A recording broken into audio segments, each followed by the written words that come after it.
السلام علیکم. میں آپ کو ولسن فارماسیوٹیکل کی جانب سے آج کے پروگرام میں خوش آمدید کہتا ہوں. ولسن فارماسیوٹیکل جو ایک دوا ساز کمپنی ہے، اس نے ولکاس کے نام سے ایک پروگرام شروع کیا ہے جس کا مقصد یہ ہے کہ آپ تک صحت سے متعلق عام معلومات پہنچائی جائیں.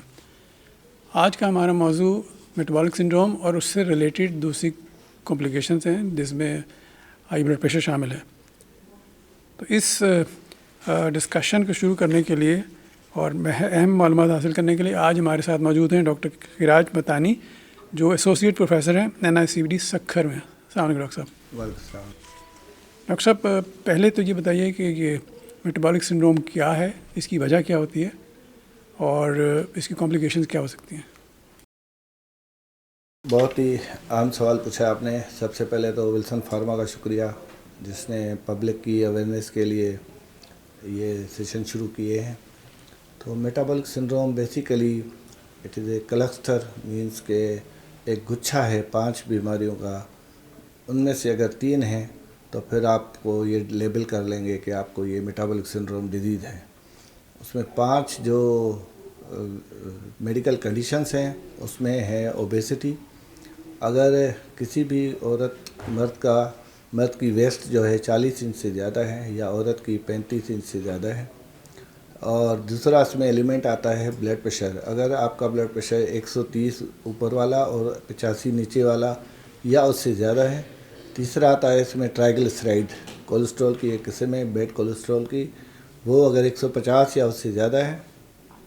چوتھا اس میں ایلیمنٹ جو ہے HDL، جس کو ہم گڈ کولیسٹرول کہتے ہیں، وہ اگر مردوں میں 50 سے کم ہے، عورتوں میں 40 سے کم ہے، یہ بھی ایک رسک فیکٹر ہے.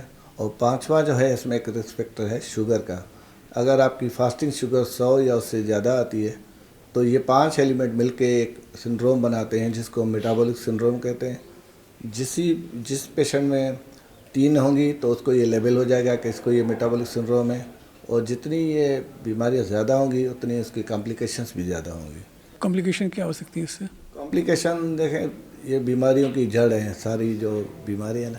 اس میں آپ کے ہارٹ اٹیک ہو سکتا ہے، ہارٹ فیلیور ہو سکتا ہے، فالج ہو سکتا ہے، گردے خراب ہو سکتے ہیں آپ کے، اور آپ کو پیریفرل آرٹری ڈیزیز ہو سکتی ہے، پاؤں میں سن ہو جانا، اس طرح کی اور بھی بہت سی بیماریاں ہیں جس میں یہ ہو سکتی ہیں. یہ ہارٹ اٹیک یا دل کا دورہ جو آپ نے کہا، یہ ہے ایکچولی ہوتا کیا ہے اس میں؟ دل کو کیا ہوتا ہے اس سے؟ دیکھیں، دل جو ہے وہ بلڈ سپلائی کرتا ہے پورے جسم کو، لیکن دل کو اپنے لیے جو بلڈ سپلائی کرتی ہے رگیں، اگر ان میں رکاوٹ آ جائے تو اس کو ہم ہارٹ اٹیک کہتے ہیں. وہ رکاوٹ یا تو ادھر اس میں چربی جم جائے یا کوئی کلاٹ آ جائے، اس میں یہ بند ہو جائے تو ہم اس کو ہارٹ اٹیک کہتے ہیں. اچھا، کتنا بلڈ پریشر زیادہ ہونا خطرناک سمجھا جاتا ہے جس سے ہارٹ اٹیک ہو سکتا ہے؟ اس کے لیے ایک دم تو اٹیک نہیں ہوتا، لیکن جو گائیڈ لائنس ہیں کہتے ہیں کہ پہلے بلڈ پریشر کہتے ہیں 120/80 ہونا چاہیے، لیکن ابھی کہتے ہیں کہ بلڈ پریشر جو ہے نا 120 اور 80 سے کم ہونا چاہیے. یہ ہیلدی بلڈ پریشر ہے. اس کے بعد اگر آپ کا بلڈ پریشر 120 اور 129 اوپر والا اور 80 سے کم ہے نیچے والا، تو یہ آپ کے لیے بڑھا ہوا ہے، لیکن اس میں آپ نے احتیاط کرنی ہے، کوئی دوائی نہیں کھانی. لیکن اگر آپ کا بلڈ پریشر 130 سے زیادہ ہے اور 80 سے 89 تک 99 تک نیچے والا ہے، تو اس میں کہتے ہیں کہ اسٹیج 1. اور 140 سے اوپر ہے اور 90 یا 90 سے اوپر ہے تو اسٹیج 2. اور 180 اور 120 سے اوپر ہے تو یہ ایمرجنسی ہائپر ٹینشن چلا رہا ہے. تو آپ کا بلڈ پریشر جب اسٹیج 1 میں آ جائے تو آپ نے یہ دوائیں شروع کر دیں. اچھا، اسٹیج 1 سے پہلے بھی اگر ہم 120/80 سے تھوڑا اوپر ہے، اسٹیج 1 میں نہیں ہے، ہائی بلڈ پریشر کہتے ہیں، تو اس میں بھی کچھ احتیاط کرنے کی ضرورت ہے یا نارمل ہے، سب ٹھیک ہے؟ دیکھیں، احتیاط تو لائف اسٹائل چینجز 120/80 پہ ہیں. دیکھیں، آج کل جو ہم ریکمنڈیشنس ہیں نا، وہ آپ نے کسی بیماری کو ایک بیماری کر کے نہیں لینا. آپ نے ایک پیشنٹ کے لیے ہول اس کو دیکھنا ہے. اگر اس کا بلڈ پریشر 120/80 سے کم ہے لیکن وہ سگریٹ پی رہا ہے، لیکن اس کو شوگر ہے اور وہ اسٹریس میں زیادہ رہتا ہے، تو یا اس کا کولیسٹرول بڑھا ہوا ہے، اس کا مطلب یہ نہیں کہ وہ فٹ ہے. وہ تو زیادہ وہی بات ہو گئی کہ انفٹ ہو گیا. تو جو بھی ڈیزیز ہے اس کو ہم اگر آپ ہول لیں گے کہ ٹھیک ہے بلڈ پریشر کم ہے لیکن اس کے ساتھ اور پیرامیٹرز ہیں، اس کو بھی کنٹرول کریں تو یہ لانگ ٹرم اس کے لیے بینیفٹ ہوگا. اگر کوئی شخص جس کو بلڈ پریشر نہیں ہے لیکن اس کی فیملی میں ہے بلڈ پریشر تو اس کو زیادہ احتیاط کرنے کی ضرورت ہے؟ جی بالکل. فیملی میں اگر بلڈ پریشر ہے تو اس میں بھی چانس ہے کہ آگے جا کے اس پیشنٹ کو بلڈ پریشر ہو سکتا ہے. لیکن یہ ہے کہ اگر بلڈ پریشر نہ بھی ہو لیکن احتیاط ضروری ہے. تو میں آپ کی توسط سے ایک میسیج جو کنوے کرنا چاہتا ہوں پوری عوام کو جو بھی سن رہا ہے کہ اگر آپ نے بعد میں دوائیاں کھانی اور پرہیز کرنا ہے اس سے اچھا ہے کہ آپ پہلے ہی پرہیز کریں, صرف دوائیوں سے بچیں. جی جی. تو لائف سٹائل میں کیا سجیسٹ کریں گے, لائف سٹائل میں کیا چینجز کریں کہ بلڈ پریشر سے بچا جا سکے, یا اگر بلڈ پریشر ہے تو اس کو بہتر کنٹرول کیا جا سکے؟ لائف اسٹائل میں بہت سی چیزیں ہیں. اس میں سب سے پہلے آپ جو ہے نا آپ کا باڈی ویٹ ہے. باڈی ویٹ آپ جو ہے نا اپنے بی ایم آئی انڈیکس کے حساب سے بالکل کم رکھیں.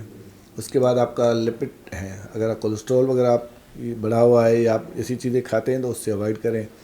تیسرا آتا ہے اس میں آپ کی جو نا شوگر بھی آپ نے بالکل لوور لمٹس میں رکھنی ہے. اور سب سے امپورٹنٹ جو آج کل ہے کہ آپ ویٹ کم کریں اپنا. Weight is the most important thing جو میٹابولک سنڈروم میں کاؤنٹ ہوتا ہے نا, تو ویٹ آپ ریڈیوس کریں. واک تو انتہائی ضروری ہے. جو ریکمنڈیشن ہے کہ 30 منٹ دن میں واک کریں, کم از کم بھی ہفتے میں 5 دن. پورا ہفتہ کریں تو اچھا ہے لیکن منیمم بھی 5 دن ضرور کریں. اچھا, ڈائبٹیز سے ہارٹ اٹیک کا خطرہ کیسے بڑھتا ہے؟ ڈائبٹیز ہو یا ہائپر ٹینشن ہو جو بھی ہو, یہ جو انڈوتھیلیل ڈسفنکشن ہے یہ کراتی ہے. لائک کہ کولیسٹرول ان کی وجہ سے جو دل کی نسیں ہیں یا پورے جسم کی رگیں ہیں اس میں ایک فلو سے حساب سے وہاں پہ اریٹیشن ہوتی ہے اور وہاں پہ آہستہ آہستہ کولیسٹرول جمنا شروع ہو جاتا ہے.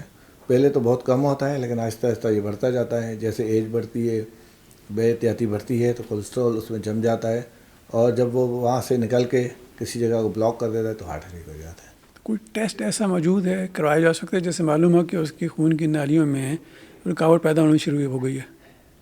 دیکھیں ٹیسٹ تو اس میں ہیں لیکن اس طرح نہیں کہ ہم سب کی اینجیوگرافی کریں یا سب کی سی ٹی اینجیو کریں یا سب کی ای ٹی ٹی کریں. پہلے پیشنٹ کو کلینکلی ہم اسیس کرتے ہیں کہ اگر اس کے رسک فیکٹرز ہیں اور پیشنٹ ایٹ رسک پہ ہیں تو پھر ہم اس کے حساب سے ٹیسٹ کرواتے ہیں.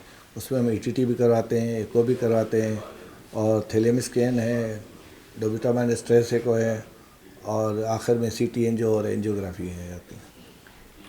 اچھا, دل کا دورہ اگر کسی کو پڑے تو اس میں عام طور پہ کون سی علامات ہوتی ہیں جس سے پیشنٹ کو پتہ لگ جائے کہ اس کو دل کا دورہ ہے تاکہ فوراً ہاسپٹل پہنچ کے اس کا کچھ ٹریٹمنٹ لے سکے؟ اس میں جو سب سے موسٹ امپارٹنٹ تھنگ ہوتی ہے کہ پیشنٹ کو پین ہوتا ہے. آپ پورا سینٹرلائز جنرلائز جیسے کہ چیسٹ پین ہوتا ہے وہ ڈیفیوز مطلب پورے سینے میں درد ہوتا ہے اور ایک بازو یا دونوں بازو میں جاتا ہے, گلے میں آتا ہے اور سم ٹائمز پیچھے جاتا ہے. ایک علامت یہ ہے. دوسرا یہ کہ ایگزرشن سے یہ بڑھے گا. اگر آپ کوئی بھی کام کریں گے, کھانا کھا لیا, نہائیں گے یا چلیں گے تو وہ درد بڑھ جائے گا. لیکن اگر آپ بیٹھ گئے تو وہ درد کم ہوگا. اگر وہ انجائنا وغیرہ ہو تو درد کم ہوگا. اس کے ساتھ پسینہ الٹی بھی آ سکتی ہے.